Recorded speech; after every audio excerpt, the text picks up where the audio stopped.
Resources for young people on sexual health in this country are seriously flawed, inaccurate and out of date. That's this assessment of an American psychiatrist commissioned by Family First to analyse websites and resources for sexually active young people. Dr. Miriam Grossman looked at New Zealand websites such as curious.org, getiton.org, Sex and Respect and iwantoknow.org, where you would expect to find advice on health or restraint. But here the students are told that at any age, sexual freedom is a right. Our guest on the programme today is the National Director of Family First, Bob McCoskrie.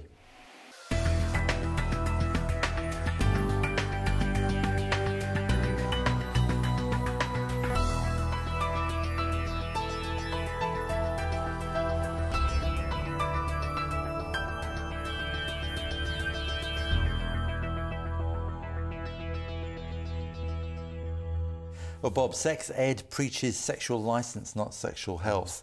That was the fairly hard-hitting criticism of your report. Were you surprised at what was said? No, I wasn't, and that was part of the reason that we actually commissioned the report. I'd done some investigation on it last year when Miriam Grossman was actually in the country. And interestingly enough, and we report this in the appendix, is that when she came to the country, she was offered the opportunity to debate the head of family planning on this issue, and family planning refused to come to either a major radio network or to TVNZ's Close-Up program. And we also highlighted a website, one of the websites you referred to, curious.org.nz. Now, I would have said don't go anywhere near that website. It went offline for 6 months. Basically around the time she arrived, when we encouraged people to check the website out. It's come back online in December of last year with much of the offending material removed. So it does show you that when you highlight the agenda, sometimes you can get changes made. And that's my underlying message to parents, is read the report, judge for yourself, and then make decisions based on that. So, I mean, I've had looks through the report over the last couple of days. Well, now you know why it's R18. Absolutely. I mean, there were bits that actually came quite you surprised. Blushed. Yeah, I did blush. Yeah, but it's. I'll just sum up for some of what was said, because I think it's surprising quite what's being said on these sites. Well, I think they've been able to get away with it. Groups like Family Planning, the AIDS Foundation, and Rainbow Youth, simply because parents haven't been aware. And so we've seen it our role to inform parents. Look, there'll be some parents out there who read it and say, I'm glad my kids know this stuff. I think the majority of parents will be shocked, horrified and angry, and we would encourage them to immediately contact their school and the Board of Trustees, who are just a group of parents, and ask them what resources, what groups are coming into the school, what's been targeted at their kids. Dr. Grossman says that the premise of a lot of these sites is that young people have a right to sexual freedom, which is pretty much the spirit of the age, isn't it? Yeah, it is, and basically you have a right to it at any age, as long as you're ready and as long as they're ready, and as long as you wear a condom. And of course what they're not saying, and this is our big beef about it, is that they're not giving factual statements about the dangers of what they're entering into, and also the dangers or the limitations of the efficiency of condoms in certain situations. But also they're not taking into account the fact that it's not just a physical act, it's also an emotional act. Oxytocin affects people, and there's been a lot of new research done in that area. It affects girls especially, that emotion of attachment, and they aren't being told that. They're basically told, do what you like, wear a condom, and hey, you're pretty okay. And that's coming from government-funded groups. But for many years, that's what we were told. I mean, even when I was a teenager, which you can see was quite some time ago. And me. But even then we were being told that, you know, a condom is safe sex. You know, the message hasn't changed that much. Well, I think it's got a bit more risky, and in fact it's been expanded to include a number of sexual activities. We've got to be careful what we say here, otherwise you'll end up with a Broadcasting Standards Authority complaint. But the issue is that these topics are being discussed quite openly and explicitly without parents' knowledge, and to kids. And kids are sitting, you know, you've got young guys sitting with young girls and vice versa. They're talking about very intimate, explicit things, and they're not giving the full facts. And look, I think kids deserve the facts of life. they're not getting the facts. I guess one of the worries that parents would have is that for good or bad, the world is the world. The world is the way it is. And, is this not arming our children to face a world where the sexual revolution, for want of a better word, is commonplace? Well, I think explaining to your kids how to get into sexual perversion is not arming our kids. But I agree that there is a level of naivety that we don't want our kids to have. I think most parents want their kids to have moral innocence for as long as they can.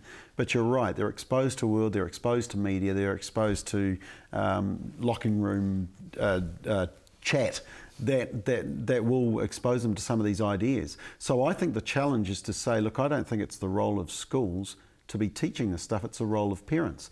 And I know for most parents, when we think about the sex talk, we break out in a cold sweat and think, I just don't want to go there with my child. We have to, because if we don't, their minds are going to be polluted with some of the stuff that we're highlighting in these resources and websites that have been targeted at our kids. So my encouragement is get out there and find the resources that you can use to speak to your kids about this issue. And look, I know that the Parenting Place has a great resource that John Cowan has done. I know that there's other resources, the growing Teen Wise program, I think it is, has a really good resource about reflections of moral innocence, it's called.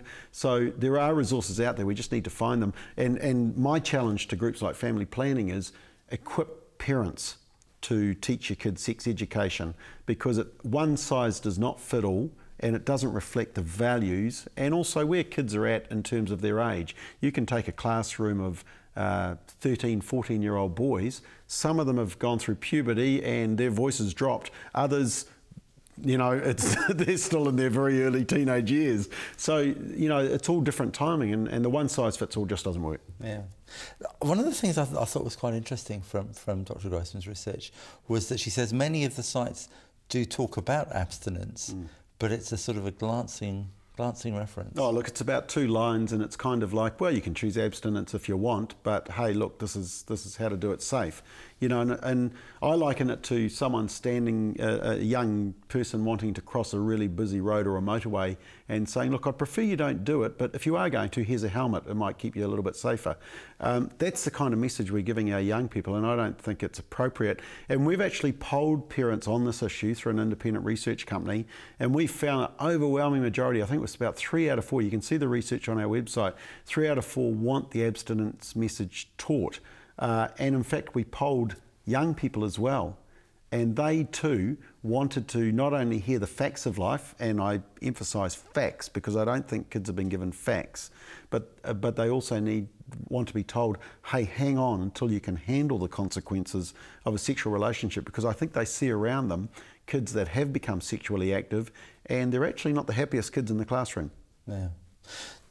Schools are in a difficult position here, aren't they? Because many of the teachers, our parents, are probably as horrified at the thought of talking about intimate things to the kids as they would be to their own kids. And yet, is it parents will look to schools for advice and guidance on that? What would your advice to schools be? My advice would be to contact your school and find out exactly what they are teaching, and especially to find out what groups they're bringing in, because groups coming in may not share your values. They may be bringing in peer groups of people who are simply giving your kids wrong advice. And as we've shown by the resources, they're actually not telling the full truth. In fact, they're telling porkies, and they're actually putting our kids at risk, and they're legitimising sexual behaviour that's actually dangerous to kids. I think Dr. Miriam Grossman refers to that they're leaving out matters of life and death. It's that serious. And look, we're not the experts, are we? Dr. Miriam Grossman is an expert. She has specialised in this area, and she's breaking ground in terms of warning people about the danger of this material and what's not being said. So once again, I go back to the point, don't accept my word. Read the document, judge for yourself. It's a free download on our website, and we'd encourage people to read it, judge, and then contact their schools. One of the interesting things is that, you mentioned the Parenting Place and their website, Attitude, which I looked at it looked excellent. But even that was criticised because it had some some outdated information on it. It must be a nightmare to actually get all the right information. Yeah, it is, and I think, you know, to their credit, I thought the Attitude program is by far and away one of the best available, and it talks about marriage, mentions the M word, it talks about abstinence, and it talks about the consequences of relationships, not only physically but emotionally. The only problem with that program, the Attitude program, and I've spoken to the head of the organisation about this, is that they have referred to some external sources which are government funded, which has inaccurate information and isn't telling the full truth. For example, it says that if you use a condom, you're pretty well protected, 95% protected. Well, of course, we know that's not true because it depends on who's using the condom, what state of intoxication they're in, what type of sex they're having. I won't go into more detail, but please read the report, because I think our kids deserve to know the full facts. It's one thing to cross a road when there's only one car coming past at 4:10. It's another thing to cross the motorway at peak hour. The research has been out for a couple of days now. What sort of reactions have you been getting from people? Well, it's been very positive. Parents have been shocked, and we want every parent to read the report and judge for themselves. Some people, well, as I said before, some people will say, good, I'm glad my child is learning this, and that's their value judgment. We may disagree with it, but that's their judgment.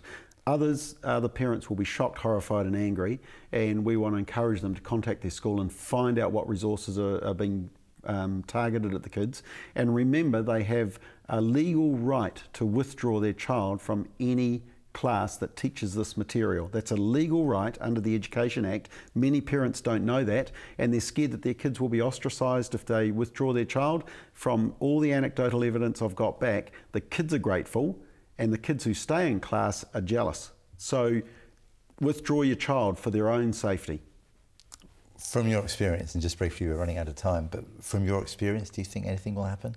Do you think you'll get somewhere? Well, based on what happened last year when we encouraged people to check out one of the websites, yes, if you expose the aggressive sexual agenda being targeted, they do back off. And I think we've got to continue to expose it and hold them to account, especially where they're getting government funding, and they are getting government funding. And I think we need to start telling government authorities to start telling the truth to our kids. They need the facts of life, but the emphasis is on the word facts. And I think they need to target resources that are in tune with what parents want. These resources are not in tune with what parents want. It's always good to talk to you, Bob. Thank you Cheers, very Alan. much indeed.